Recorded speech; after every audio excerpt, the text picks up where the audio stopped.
a royal duty fulfilled yet again, not by the future king, but by the hardest working royal in her 70s. This isn't a tale of two cities, but rather a tale of two royals. On one hand, we have Princess Anne, the diligent worker bee of the monarchy, and on the other, we have Prince William, the future king, who seems to be taking a more laissez-faire approach to his royal duties. On a sunny day in July, the stirring halls of Windsor Castle were once again filled with the grandeur of an investiture ceremony. With the precision of a seasoned professional, Princess Anne carried out her royal duties, honouring a diverse group of British heroes, entertainers and local heroes. Among the distinguished honorees was actress Sarah Lancashire, who was bestowed with a damehood. While these ceremonies are always a sight to behold, what caught the public eye this time was the sheer number of investitures Princess Anne has completed this year, a staggering total of 10. This figure not only surpasses her nephew Prince William's tally, but even that of the king himself. So where was Prince William while his aunt was performing these royal duties? Well, he was basking under the Grecian sun, celebrating Prince George's birthday. While no one denies the importance of family time, it's hard to ignore the contrast between Princess Anne's steadfast commitment to her duties and Prince William's selective participation. With only 3 royals currently authorised to lead investitures, King Charles, Prince William and Princess Anne, the burden of these ceremonies falls heavily on their shoulders. With King Charles recovering and Prince William frequently absent, it seems Princess Anne is left to shoulder this responsibility quite often.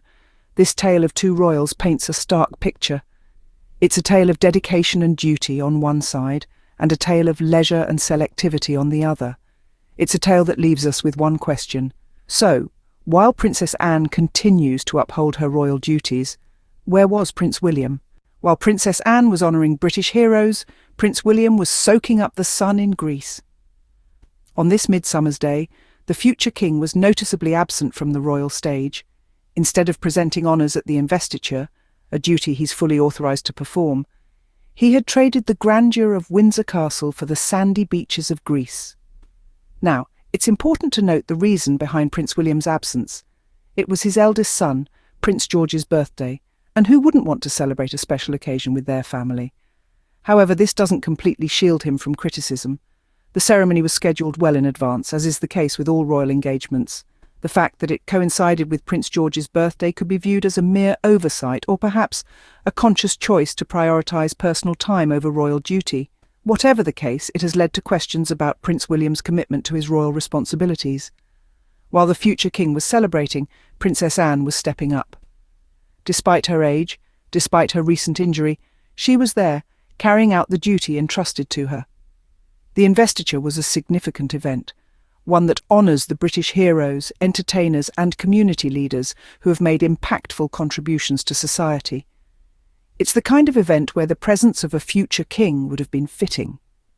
Princess Anne's dedication to her role is unquestionable. She embodies the spirit of service that the monarchy represents. Her commitment stands in stark contrast to Prince William's recent choices. She lives duty. Prince William, well, he picks and chooses. This isn't the first time Prince William has been absent from a major royal event. It's a pattern that is increasingly drawing criticism, not just from the media but from the public as well. As the future king, he's expected to lead by example, but instead, he seems to be setting a different kind of precedent, one where royal duty takes a backseat to personal pursuits. So, while Princess Anne was honouring British heroes, Prince William was soaking up the sun in Greece. The contrast couldn't have been more stark. Princess Anne lives duty. Prince William, well, he picks and chooses. With only 3 working royals currently authorised to lead investitures, the load falls on 2 people. But the distribution of this load is far from even. Just picture it. Princess Anne, in her 70s, tirelessly fulfilling royal duties, while Prince William, the future king, is on holiday. It's a stark contrast that has many scratching their heads, and rightfully so. Let's dive deeper. The monarchy, by its very nature, is a system of duty and responsibility, and within this system, there are only 3 royals entrusted with the honour of leading investitures: King Charles, Prince William, and Princess Anne. This trio, this trinity of royal duty, represents the monarchy at its most ceremonial, its most symbolic, and its most public. But what happens when the king is recovering from treatment and Charles is scaling back public appearances? The weight of the crown, the burden of royal duty, falls squarely on the shoulders of two individuals, Princess Anne and Prince William. Yet, as we've seen, one of these individuals seems to be shouldering more than their fair share. Princess Anne, despite her age and recent injury, continues to step up, to represent the monarchy with dignity and grace. She's the one in the thick of it, leading investiture after investiture, while William, well, he's on the beach. This disparity raises questions not just about the distribution of royal duties, but about the future of the monarchy itself. If the man who is second in line to the throne is seemingly absent from these significant ceremonial events, what does that signal about his commitment to his future role as king? The weight of the crown is not light. It's heavy with history, tradition, and expectation. It's a weight that Princess Anne carries with unwavering commitment. But as she continues to bear this burden, largely alone, the question arises, why is Princess Anne shouldering the weight while Prince William is on the beach? Princess Anne has a reputation for no-nonsense hard work. This isn't a recent development or a publicity stunt. It's a consistency that spans decades. From her early years, Anne has embodied the spirit of duty and dedication that forms the bedrock of the monarchy. Her commitment to the crown is unwavering, and her work ethic unparalleled. You see, for Anne, being a royal isn't about the glamour or the prestige. It's not about luxury vacations or grand public appearances. It's about service. It's about honouring the generations who came before and setting an example for those who will come after. It's about standing tall, even when the weight of the crown feels heavy. Yet while Anne is out there, selflessly serving her nation, we can't help but ask, where is Prince William? The future king, the second in line to the throne, seems to be missing in action. While Anne is honouring British heroes, William is reportedly soaking up the sun in Greece.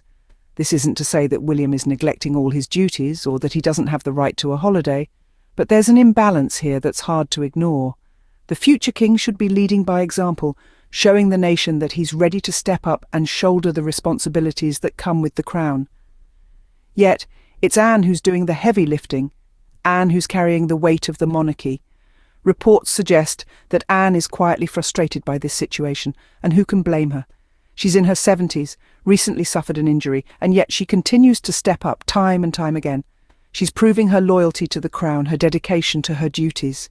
Yet here she is, stepping in again while the air enjoys the Mediterranean sun. It's a testament to her character, her resilience. But it also begs the question, when will William step up? When will he show the same level of commitment and dedication that Anne has shown for years? Because if anyone deserves a break, it's not the future king. It's Princess Anne. Prince William is being positioned as the future of the crown. This is not just a statement of lineage, but a promise of leadership, of responsibility, and of service. But the public is beginning to question this promise. The man who is earmarked to be the future king is increasingly absent from the events that matter. The traditional, the formal, the deeply symbolic events that remind people why the monarchy exists in the first place. On social media, a platform that has become the town square of our modern era, royal watchers are voicing their concerns. They ask, where's William? Why is Anne doing all the work? And, shouldn't the future king be setting an example? These are not the questions of dissenters or critics, but of loyal royalists who are simply tired of the imbalance. They are the questions of those who hold the monarchy dear and want to see it thrive. The future of the crown is not just about lineage, it is about perception. It is about embodying the values that the monarchy represents: duty, service, and continuity. And right now, there's a growing perception that Prince William is coasting, relying on his aunt to carry the weight of royal duty. The image that Prince William is building of a modern, relatable king is commendable, but that image is beginning to crack under the weight of his absences. The old guard, represented by the hard-working Princess Anne, is doing all the heavy lifting. And it's becoming harder and harder to ignore. This isn't just about fulfilling royal duties. It's about setting an example, about leading from the front. It's about showing the world that the future of the crown is in capable hands, and right now, that example is lacking. The question is simple. When will Prince William stop coasting and start leading? It isn't an indictment, but a call to action, because if anyone deserves a break, it's Princess Anne, not the man on holiday.